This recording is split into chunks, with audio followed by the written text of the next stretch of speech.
I've spoke about it before.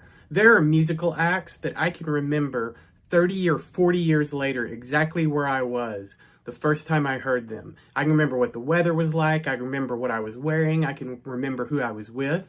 I can also tell you that there are people that I've known, friends that I don't remember their names. There are jobs that I don't remember the name of the employer who sent me a paycheck every 2 weeks for like 6 months. That's weird. It's also strange that I can tell you that I was at Chicken Express in Granbury, Texas with a guy named Dell the first time I heard Creep by Radiohead. Let's discuss.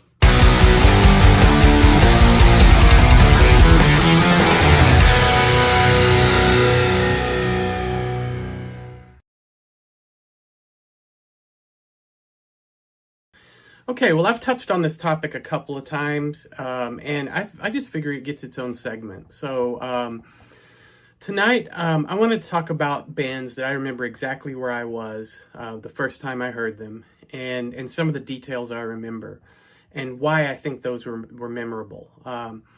I don't think it's always because it was the best band I ever heard. I don't think it was always the worst band. I know that a lot of times it was just because they were doing something different. And in some cases it was because they were really awful and it really just burned in my brain. I'll discuss those too. As far as some things to know about this topic, I feel like I came into musical consciousness somewhere, started about maybe 1982 and really started to pick up in around 84, 85. I will say that there were a lot of really, really good bands that I just knew before then because I'd already heard them. And it's unfortunate. I don't remember the first time I heard the Rolling Stones or the Beatles or Led Zeppelin or Pink Floyd, because by the time I'd come into musical consciousness, I was just aware they existed and they were just something I understood what it was. I couldn't maybe name every song, who it was when I heard it on the radio, but I just heard that too early for it to make an impact on me. But I can say that there are a lot of bands starting in the early 80s that really the first time I heard them, it just burned into my brain permanently. I know exactly where I was. One thing, I don't want to repeat myself, and I know I've discussed about some of these bands in other videos, and I guess I'm actually going to believe that some people watch more than one of my videos. So for each of these topics, I'm going to break it up by kind of sections of time. I'm going to just mention the ones that I've talked about before and not repeat the whole story. So we're going to treat that as kind of like a Hall of Fame of ones that I've mentioned in the past. So as I go into each section, I'll mention the ones that I'm not going to mention, right? Okay, so the first category I wanted to discuss is the early to mid 80s. I know for my Hall of Fame in this, the ones that I've mentioned in the past, I went in detail about the first time I heard Duran Duran, the first time I heard Van Halen, and Prince. There are others, and I think it's interesting because when I look back at that time frame, I think of that as a time of pop. I listened to a lot of pop. I listened to what was on the radio all the time. I also didn't have MTV. I pretty much didn't have MTV until I was in college. There was a brief time when we had a satellite dish, but it was struck by lightning. So most of the time, no MTV. So a lot of times when I would see videos, they would really make an impact on me because I would be at someone else's house and they're just like, oh, it's MTV, we watch it all the time. And then I would just be like, oh my God, this is amazing. But one of the ones that I can pick out that really shows what an impact it had on me was Michael Jackson. And I think that one's interesting because we moved to a new house in Marble Falls, Texas, and we had cable, but we didn't have very many channels. And they would torture you by scrambling the channels that you didn't have. And so everybody my age knows what this means, but it was a scrambled image, but you actually had the audio. So it was like this kind of encrypted, ugly thing where most of the time you just saw wavy lines, but sometimes it would kind of slow down and you would see images. And Michael Jackson's Beat It video came on. And that was the one where I was just like, oh my God, what is this song? I love this. And I actually hit record on a VCR and recorded the scrambled image and watched this for months and months before I was able to get his album, before I was able to get Thriller.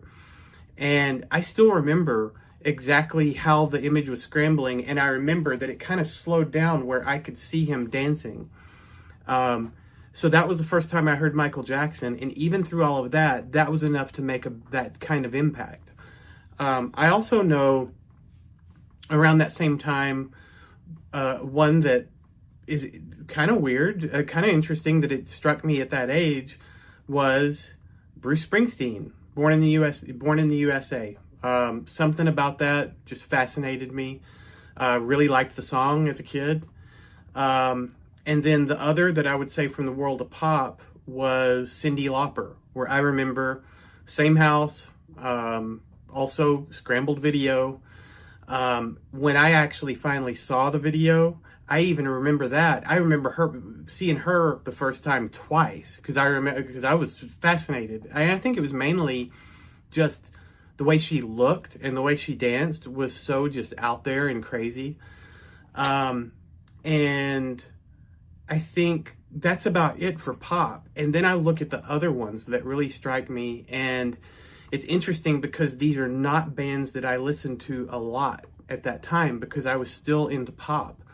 But one that just really grabbed me was Motley Crue.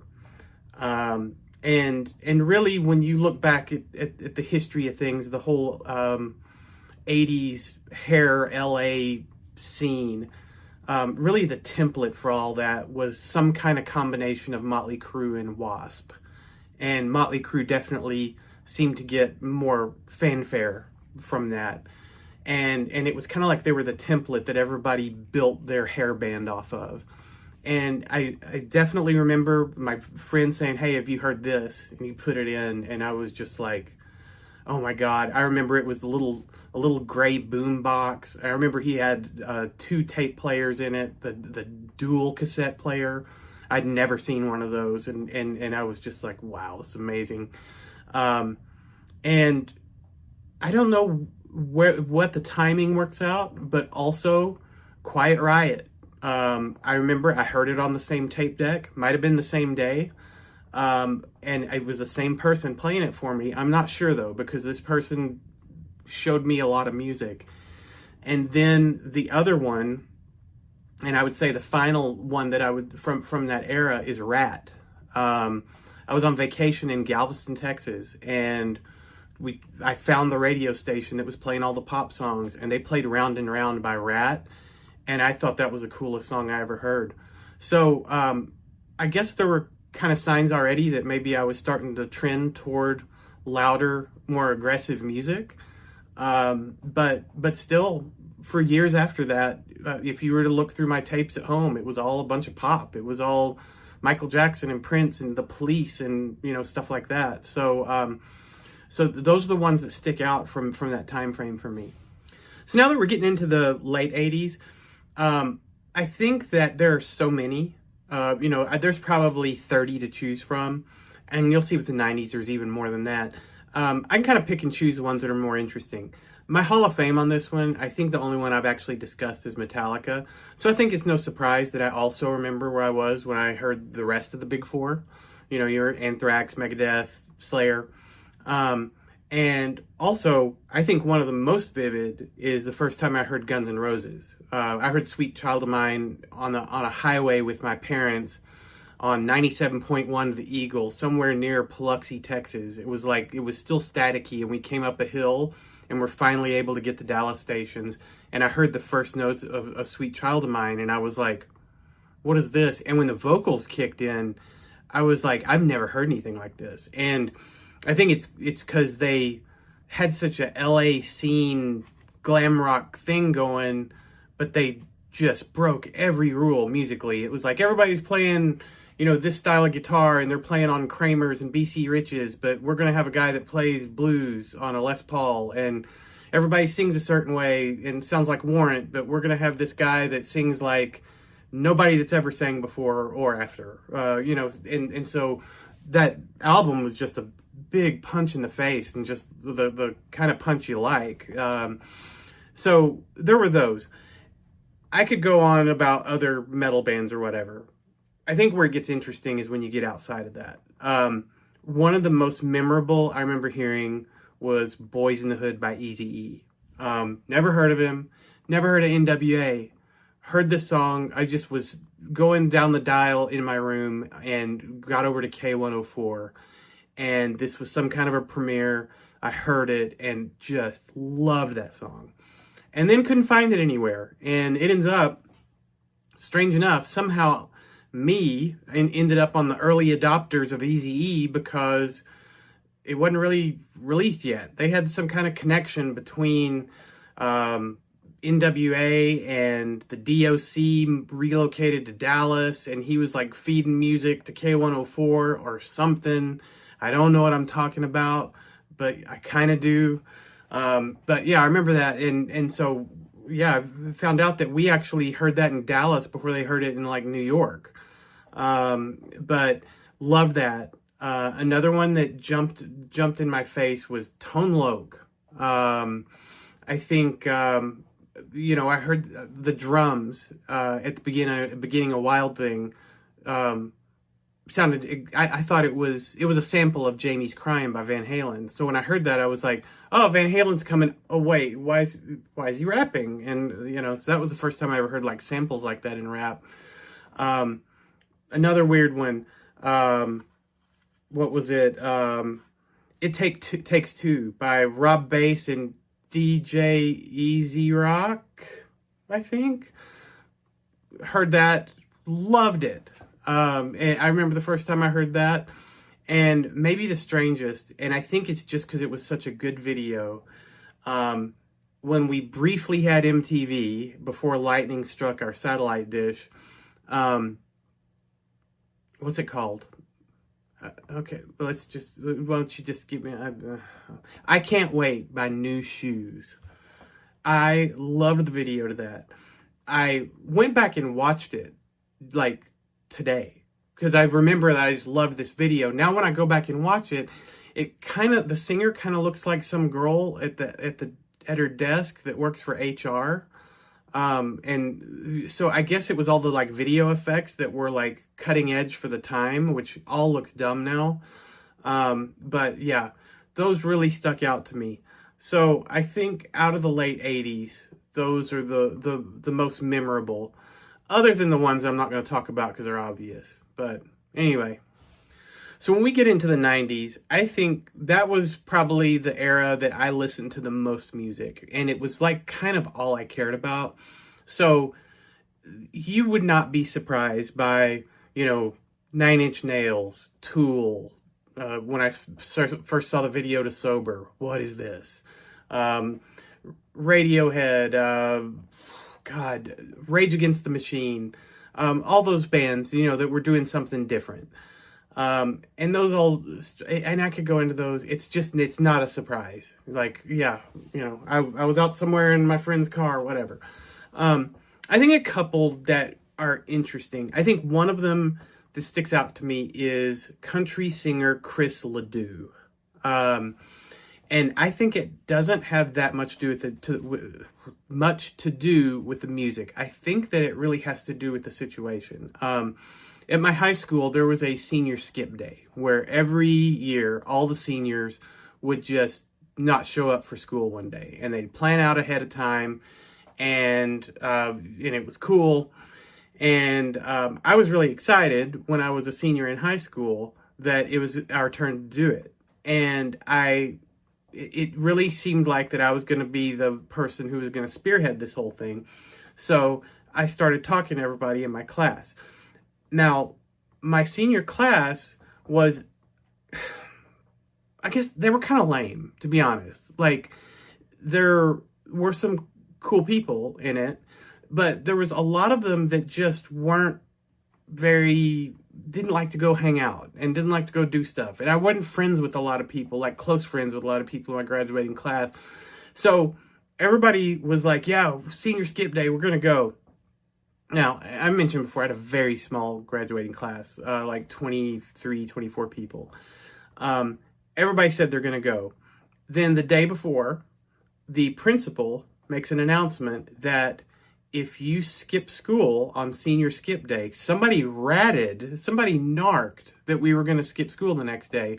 And he was just like, well, I've been hearing something about a senior skip day, and if you skip school tomorrow, you're going to get a 0 for the day.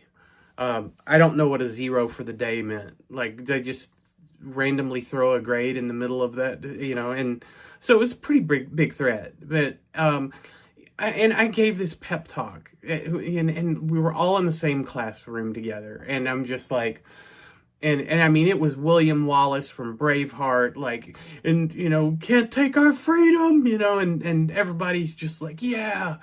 And so senior skip day comes, and I showed up, and 2 people showed up, and everybody else went to school. And it was 2 people that I never, ever, ever hung out with. And one of them was this guy, his name was Steve, that irritated me. And I was never nice to him. And it wasn't because I just wanted to bully him. It's because every time he spoke, it just made me angry. And I would try to be nice to him, and I just could not do it. He irritated me so much. And when it was just him and this other guy, I'm just like, oh my God. And all we did was just like, we're down at this river, and we were just like walking around and killing time. And I guess once I had time with this guy, Steve, and we really just hung out and talked, we got along great.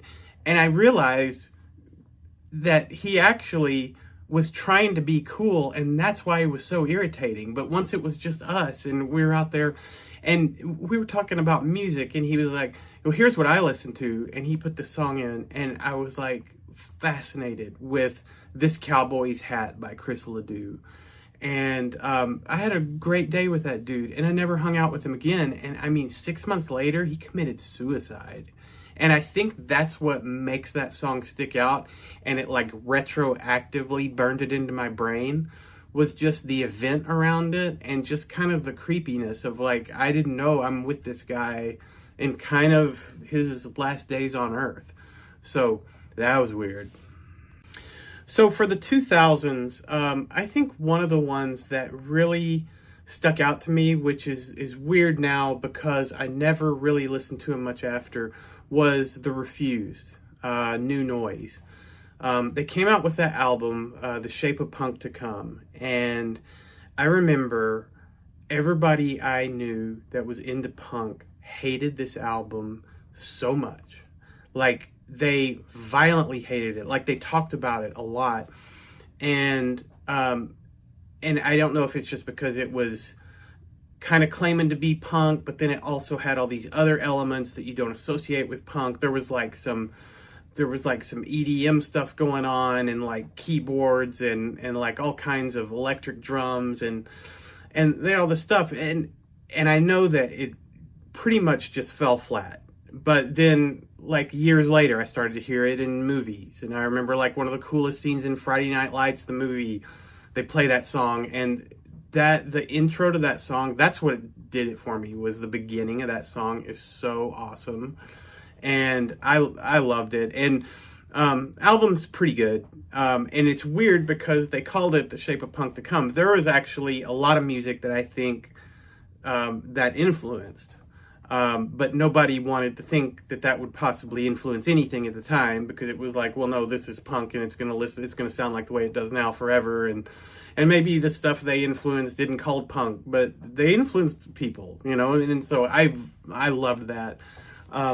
Another one that I think is weird, was around 2001, was I turned on MTV at my parents' house, and this video came on for Andrew WK, Let's Get a Party Started. And I hated this so much. I can't even tell you how much I hated it, but I watched every second of it.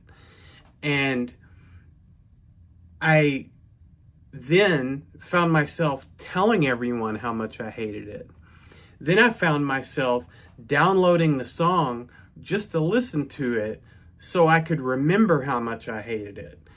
And I would like try to find ways to describe it. It was like, it's almost like if Ministry did some kind of a like collab with Meatloaf. And it's like, it's kind of heavy, but it's got this kind of electronic thing going, but then it's in a major key, and then it's all he talks about is partying. And I think that maybe I liked it, or maybe it was just so different and packaged in a way that I couldn't handle, but I don't know. But and I don't listen to it now. And then I heard an interview with that guy. He seemed cool. He seemed awesome. And so I guess that what I would come to, I guess what I would say out of that is, okay, whatever he did, not for me. He definitely did something different and combined things in a way that drove me nuts. But I respect that, and so, yeah, and never heard anything exactly like that again. And I mean, all the songs, like, yeah, and I heard other songs because I searched them out. And I sure did a lot of listening to Andrew WK for someone who said he didn't like him. Yeah, that one struck me in a weird way. And I feel like if I met that dude and told him to his face exactly how I felt about it, he'd probably feel proud, and he should. Because I think the worst thing you can do in music is just do something that sounds like everybody else. And he tried something, and maybe I didn't like it. Maybe I did. I don't know. Listen, I'm probably gonna cry myself to sleep tonight thinking about this. But yeah. Other than that, I think that I could probably cut it off there, because I think if a person my age starts to talk about the most memorable artist from like 2015 or 2023, I'm just gonna embarrass myself. So I'm just gonna stop there. Okay, so I was going to finish up with three that I didn't think really fit into any other category so much, because two of them is because they were really, really bad. And, I don't say a lot of bad things about other bands and stuff, but these two are worth it. One of them was Britney Spears. It wasn't that the song was bad. It wasn't the video was bad. I was at my friend's house in South Austin, and his girlfriend said, "Oh my God, Britney Spears, I love this song." And I'm like, "Who's Britney Spears?" And I look at this video, and at first it was like, okay, it's a pop song. I was definitely anti pop at the time. So this held little interest to me, but then I kind of got the feeling that I was like, is that girl as young as I think she is? And as soon as that happened, the conversation that ensued was what a mess that girl is going to be when she gets older. And even from what we explained, I think it was kind of along the lines of what we're seeing now, though I don't know if I would have predicted specifically the way that she's gone. I kind of would have thought maybe at some point that she'd have some kind of people around her that would just get her away from the phone, so she would stop dancing in front of it, but I guess that's not going to happen. But that one always stuck out to me because I was like, what is this? Why is the kid dancing like that with those people? And what parent is like behind all this? So that was one. Another one that stuck out to me was I turned on SNL one night, and I had heard of the Backstreet Boys. And I'm not going to say that I hate all Backstreet Boys music, but what I will say is I wasn't familiar with them. I hadn't seen a boy band. I don't think they were around much after like New Kids on the Block. And these guys came out, and I'm like, okay, that's a lot of guys, and nobody's holding an instrument. What are they doing? And they're all singing, and I'm like, wow, this is a old school, like 80s, late 80s boy band. And I'm like, okay. And then they all grabbed a chair, and all of them had a wooden chair, and they started doing a choreographed dance where they're like spinning the chairs around and then spinning around the chairs and sitting down and dancing. And I remember thinking, I have never seen something suck as much as what I'm seeing right now. This is unbelievable. And like I said, that's not to say that I've hated every Backstreet Boys song that ever came out. And if I was driving down the road and song came on the radio, I wouldn't necessarily turn it off. And you might hear, "Tell me why." You never know. But wow, that performance on SNL was like, this is hot garbage. And then the third one, that actually isn't a negative, and this one actually breaks all the rules of what I intended to do with this. One of the things that I didn't think that I would say was if it was someone I saw live in concert that really had an impact on me, because it's kind of unfair. Like, you're usually going to remember where you were when you saw somebody. You bought a ticket, you were there to see music, but I had this really unique experience that I loved being there for, and it was at Ozfest in the late 90s in San Antonio. And it was only fitting that it was in San Antonio, because that is like the best place to go see a heavy metal show. I love the San Antonio metal fans. Absolutely love them. And they are so nuts down there. And this second stage was opened up, and nobody knew who this band was, and it was Slipknot. And when they got on stage and they came out and started to play the song "Sick," and those guys walked out with those costumes, to watch everybody, it was kind of like an old episode of Lassie, where they're like, "Lassie," and he's like, everybody there just was like, "What is this?" And it was amazing to see how many people moved from that stage over, and they just absolutely killed it. And so that was cool to be there for. So anyway, I think I'm done. I'm gonna shut up now. Bye.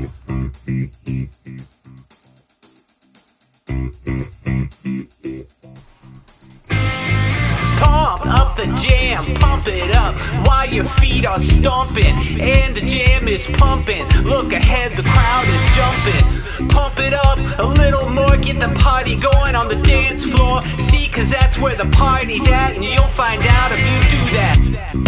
I want a place to stay. Get your booty on the floor tonight, make my day. I want a place to stay. Get your booty on the floor tonight, make my day.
And I came to get down. I'm not internationally known, but I'm known to rock the microphone. Cause I get stupid, I mean outrageous. Stay away from me if you're contagious. Cause I'm a winner, no, not a loser. The BAMC is what I choose. Ladies love me, girls adore me. I mean even the ones who never saw me. Like the way that I rhyme at a show. The reason why, man, I don't know, so let's go.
Alright, stop!